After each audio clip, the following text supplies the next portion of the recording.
Estamos de volta para mais uma semana, para mais um Escola Bíblica e na aula de hoje vamos ter mais uma vez com o professor, o pastor Rui Bastos. Pastor, mais uma vez, bem-vindo. Olá, Daniel. Hoje vamos dar início a mais uma semana, vamos dar início a mais um assunto. O que é que nos traz para o sumário da aula de hoje? A ideia que vamos trabalhar hoje é: Deus tem um inimigo, ele é real. Ignorar a sua existência é um terrível erro. Muito bem, vamos então olhar para o texto bíblico que serve de base para a lição de hoje. Encontra-se em Apocalipse, capítulo 14, versículos 7 a 9, e eu passo a ler. Então houve guerra no céu, Miguel e os seus anjos batalhavam contra o dragão. E o dragão e os seus anjos batalhavam, mas não prevaleceram, nem mais o seu lugar se achou no céu. E foi precipitado o grande dragão, a antiga serpente, que se chama o Diabo e Satanás, que engana todo o mundo, foi precipitado na terra e os seus anjos foram precipitados com ele. Temos então aqui nestes textos que nós acabamos de ler, uma noção de uma guerra no céu onde Satanás e uma parte dos anjos estiveram envolvidos.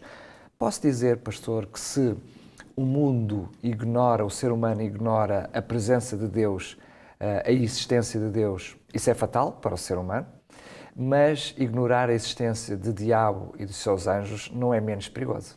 É verdade. Hoje vivemos numa época em que muitas pessoas consideram quase como um certo misticismo crer na figura folclórica do diabo. Mas a realidade é que isto pode representar-se como sendo um grave erro e poderíamos até dizer outra coisa, Daniel, é que quando concebemos a existência do maligno personificado na pessoa deste anjo que se rebelou contra o próprio Criador, isto é esclarecedor e é intelectualmente libertador.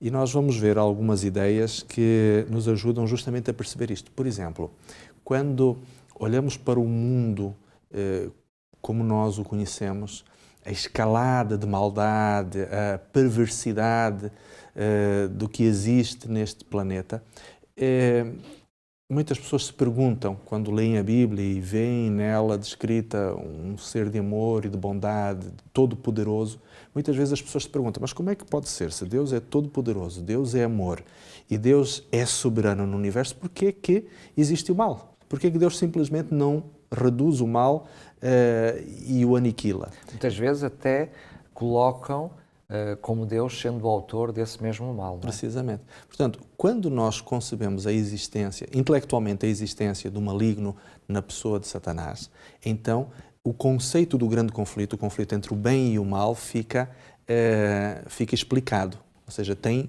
uma razão de ser. Depois há há dois outros aspectos, são duas ideias que estão associadas uma à outra, que é a existência do engano e da verdade. Não é?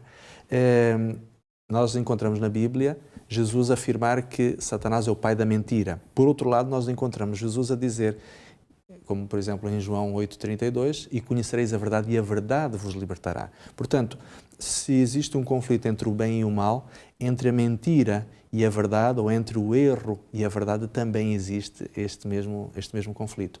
E quando, como seres humanos, nós de alguma forma aceitamos esta ideia de que existe uma personificação do mal e da mentira, isto faz com que nós estejamos numa condição justamente de nos precavermos contra o que esta entidade possa fazer. Essa condenação que nos aprisiona, não é? Que nos deixa enclausurados. Por isso é que o pastor mencionou a noção de que a liberdade, ao sabermos a verdade, e a verdade é esta existência do bem e do mal, todo o plano da salvação, tudo aquilo que esteve na origem do mal, do surgimento do mal, isso traz à nossa mente uma consciência e uma clarificação que nos liberta e muitas vezes nos traz, eu diria até, é a resposta à pergunta existencial, não é? Exatamente. É verdade. Agora, por outro lado, nós também temos que ter algum cuidado para não cairmos num pensamento supersticioso onde vivamos oprimidos e esmagados por um medo absurdo e permanente do mal e do que ele possa fazer na nossa vida. É por isso é que o próprio texto bíblico já dá a resposta dizendo que ele não prevalecerá. Ou seja, nós temos a certeza absoluta que ele não foi vencedor no céu, porque ele em primeiro lugar foi inimigo de Deus, Claro. mas também temos a certeza absoluta, através do relato bíblico e através da morte de Jesus Cristo, que ele também não vai vencer aqui na Terra. É verdade. E graças a Deus por isso. Vamos ainda olhar para esta noção de maldade e da existência do mal, para uma noção também, muitas vezes, que pode vir à nossa mente, que é tudo aquilo que é errado, até as nossas próprias escolhas erradas, culpamos o próprio Satanás por isso. Eu não estou a dizer que Satanás não tem as suas culpas, mas provavelmente não devemos também colocar em cima dos ombros de Satanás culpas que são nossas mesmas, são de cada um de nós, porque nós também fazemos escolhas. É verdade, é verdade. E já Paulo dizia isto de alguma forma, quando em Romanos, no capítulo 7, ele demonstrava esta luta que existe entre a natureza pecaminosa e a natureza espiritual. Por um lado, temos o desejo de fazer o que é certo, o que é a vontade de Deus, mas por outro lado, temos uma inclinação quase compulsiva para fazermos coisas erradas, para a autodestruição ou para a prática do hedonismo, não é? Da satisfação própria dos nossos desejos, dos nossos sentimentos. Este conflito entre o bem e o mal, na realidade, tem o seu campo de batalha dentro da mente de cada ser humano. Não é?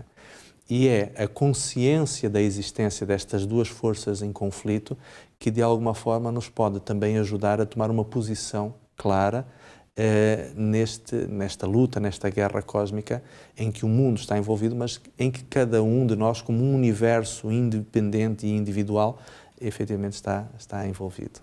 Eu estou ansioso por ouvir aquilo que será a sua parte prática, porque, pastor, qualquer um de nós, na sua existência humana, ter uma ferramenta ou perceber como lidar com estas duas realidades, o bem e o mal, é essencial. É verdade, é verdade.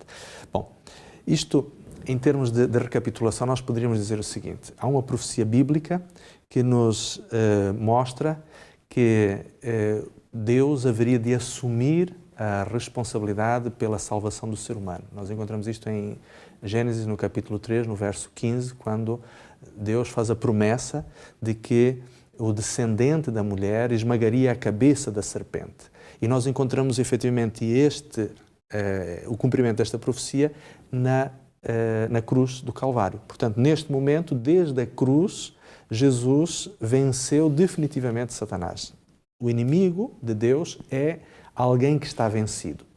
Entretanto, e esta é uma outra ideia muito importante, nós continuamos a viver as consequências da existência do mal neste planeta. E enquanto Satanás não for completamente destruído, ele continuará ainda a causar efeitos destrutivos e a levar à destruição e à perdição, tantos quantos ele puder. Mas Deus tem uma solução para nós. E o grande desafio que queria pôr diante de si, querido amigo, é que possa encontrar a armadura de Deus.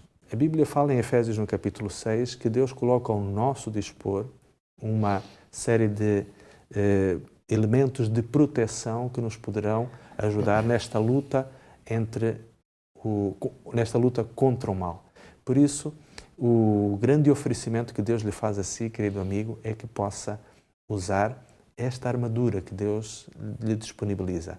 Leia em Efésios capítulo 6 e encontrará ali algum material muito interessante que certamente vai ser de grande praticidade para a sua vida.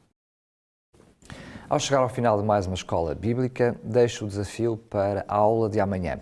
Depois de termos conhecido aquilo que é o engano e o enganador, é perceber como é que esse enganador, o diabo, a serpente, funciona.